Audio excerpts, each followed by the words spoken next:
the Falling Walls Science Breakthrough of the Year in Social Sciences and Humanities.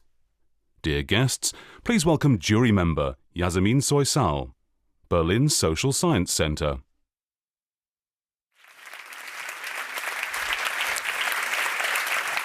Yes, walls are broken in social sciences and humanities too. From Uganda to Sierra Leone to the Americas, Professor Myriam Denov's work breaks the wall of silence, accountability, and passivity that surround children born of war and violence. Her work reminds us that stories of trauma can also be stories of strength, and that sometimes a drawing, a photograph, or a mask speaks truth more powerfully than any word can ever could. By training war-affected youth as co-researchers, Myriam turns research into collaboration and participants into agents of change. She fuses rigorous social science with humanities, with profound humanities. She redefines what it means to do ethical, transformative, and courageous research. And for that, the jury unanimously and enthusiastically honors her with this award in recognition of her scholarship that produces excellent knowledge that heals, empowers, and transforms lives. Let's celebrate her and her work.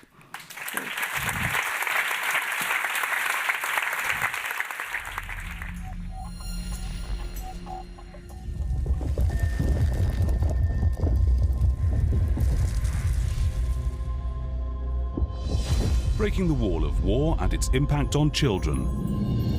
How conflict shapes the lives of the next generation. Myriam Denov, McGill University.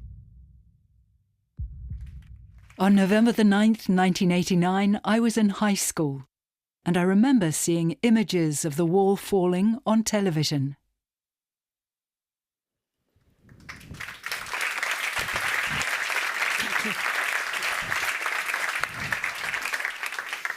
It's an honor to be here.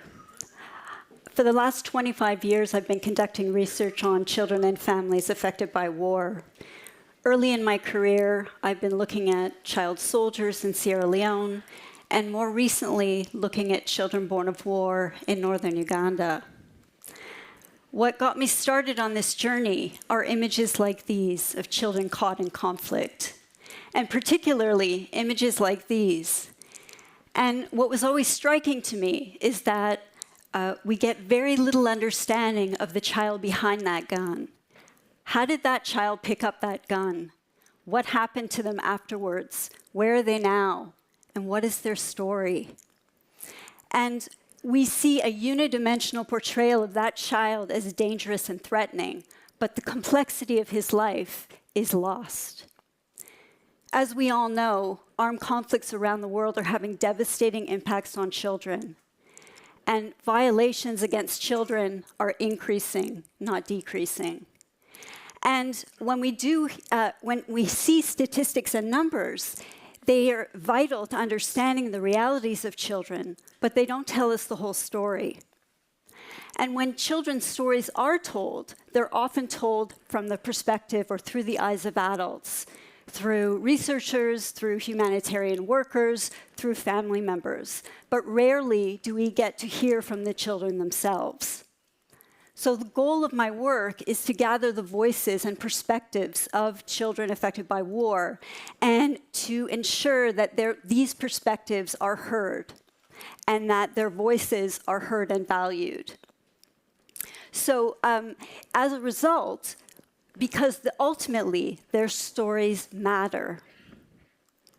And yet, gathering children's stories of war are incredibly difficult to do. How do we ask a child to recount what has happened to them in some of the most difficult and violent times of their life? And as researchers, we can actually do great harm. So some of the challenges involved are asking a child to recount can actually end up in re-traumatization or re-victimization. And for example, a young girl that I had met in Sierra Leone had been abducted as a 9-year-old. She was forced to participate in the war and remained captive for 5 years. During that time, she had basically came back to her community, and she had 2 children that were born of rape. How do we begin to ask that child the circumstances of her life? Another challenge is that in many cases, words alone can't adequately capture the horrors and the complexities of war. And yet another challenge is that children traditionally in social science research have often been regarded as objects of research rather than active agents in their own lives and circumstances. So I needed to find solutions to these challenges. And over the years, I began to use 2 approaches, one using art, and the other using participation and bringing young people onto my research team. And with these approaches, they help to address some of the challenges, and they also help to address breaking down several walls. One, the wall of silence, that through art and participation that we can ensure and gather the voices of children so that they are heard and valued. And we can also help to break down this idea of the passive child, that involving children in research and drawing on their expertise can ensure that they're not regarded as passive victims, but active agents in their own circumstances.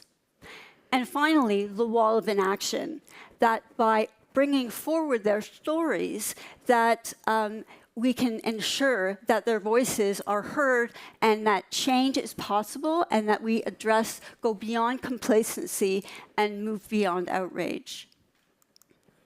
So I'm going to talk to you a little bit about these 2 approaches and how I use them in my research. So in terms of art, art offered multiple ways for young people, particularly children, to express themselves.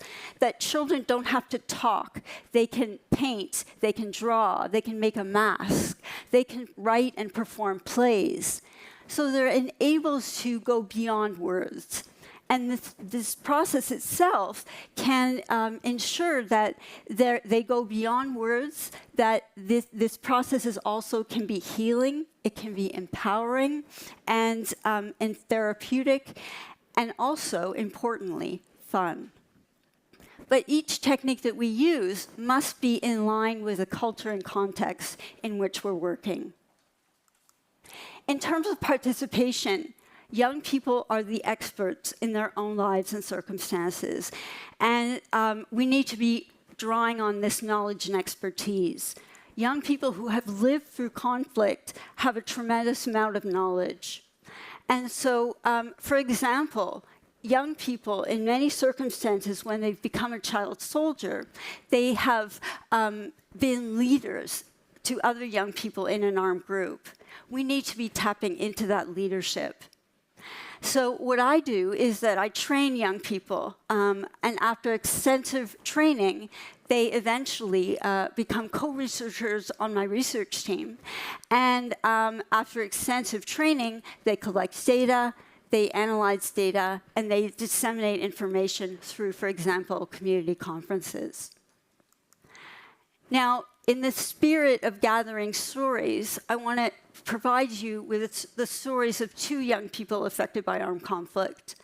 And one story is going to establish and illustrate the importance of art, and the second one is going to establish the importance of participation. So Millie is from northern Uganda, and her story is going to help us understand through her art. In northern Uganda, there was a 20-year civil war. And during that time, the Lord's Resistance Army, or what I'm going to call the LRA, was trying to overthrow the Ugandan government. And during that time, committed horrific atrocities against civilians. And as part of those atrocities, the LRA abducted an estimated 60,000 children into armed conflict over a 20-year period. Now, to understand Millie's story, we need to understand the story of her mother. Millie's mother was abducted when she was 12 years old by the LRA. She was held captive for 8 years, and during that time, she was forced to become a fighter.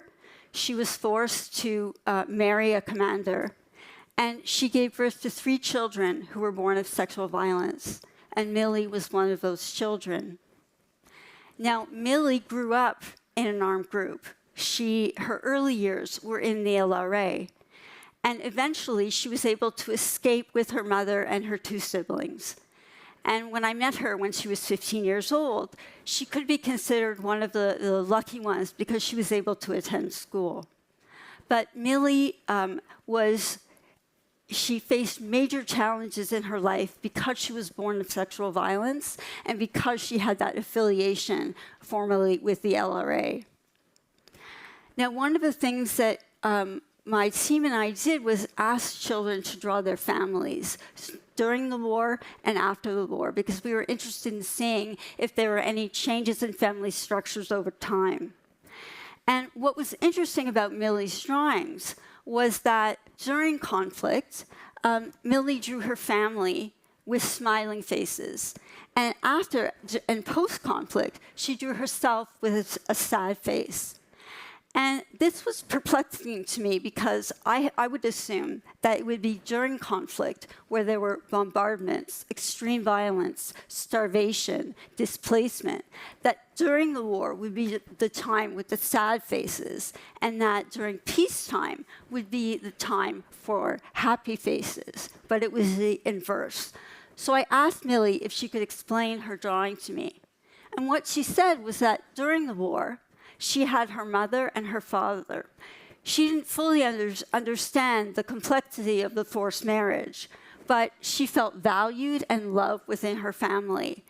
And because her father was a high-ranking commander, she also held some degree of power and status in the armed group. This was in the contrast to the post-war period, where she talked about being a target of a stigma and violence because of her former affiliation with the LRA and because she was born of sexual violence. So Millie's drawing was vital to understanding the complexity of her circumstances and gave us the reality that for many of these children, war was actually seen as better than peace because of this stigmatization and violence that these children were experiencing. And she explained this. She said, life is hard here because people stigmatize us. They have turned their hate against us. In my family, they hate the 3 of us who were born in captivity. My uncle beats us and said he would kill us. He doesn't want rebel children at home.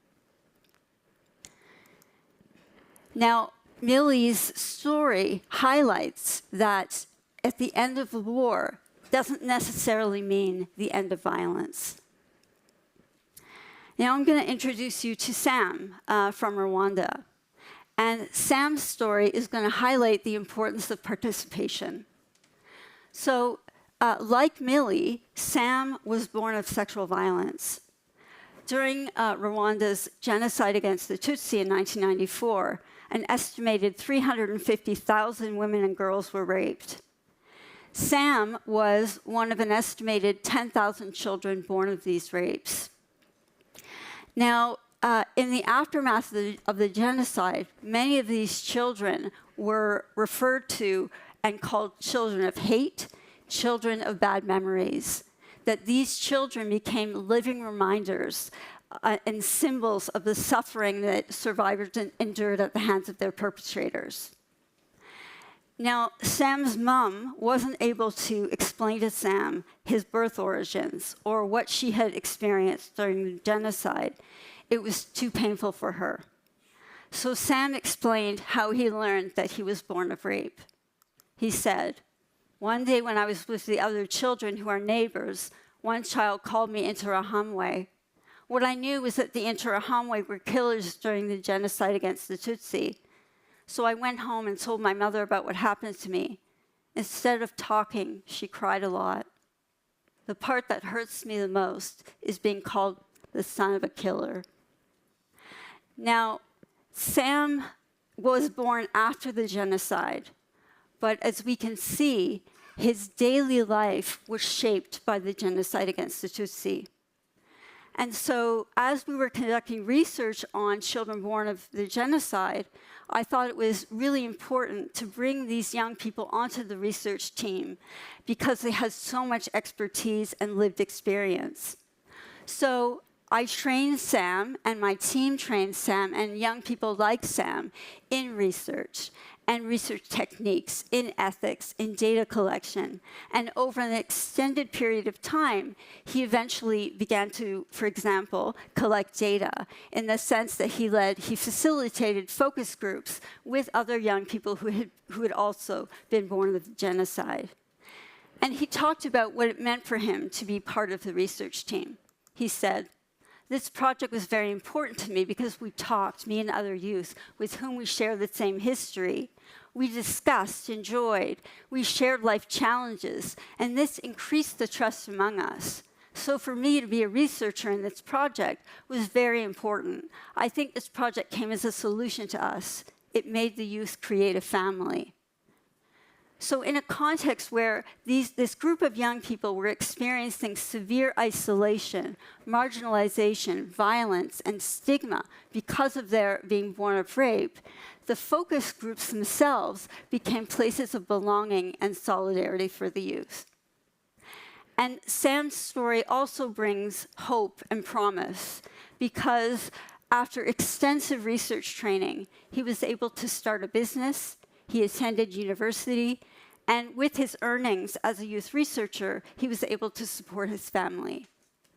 So Sam was able to fundamentally alter his own trajectory. Now, these are the stories of 2 young people affected by armed conflict.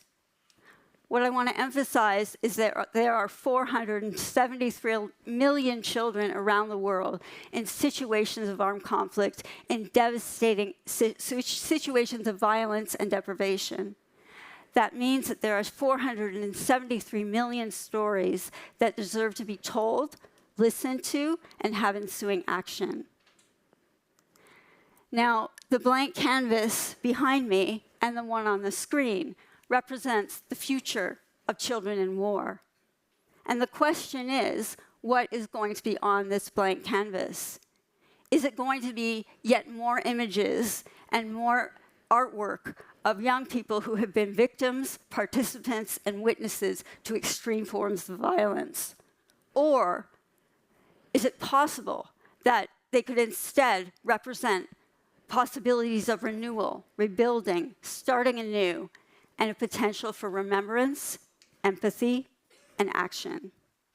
It's my hope that these stories, that you can see that these stories matter, and that they foster engagement and action, and inform policymakers and decision makers to ultimately move beyond outrage. Thank you.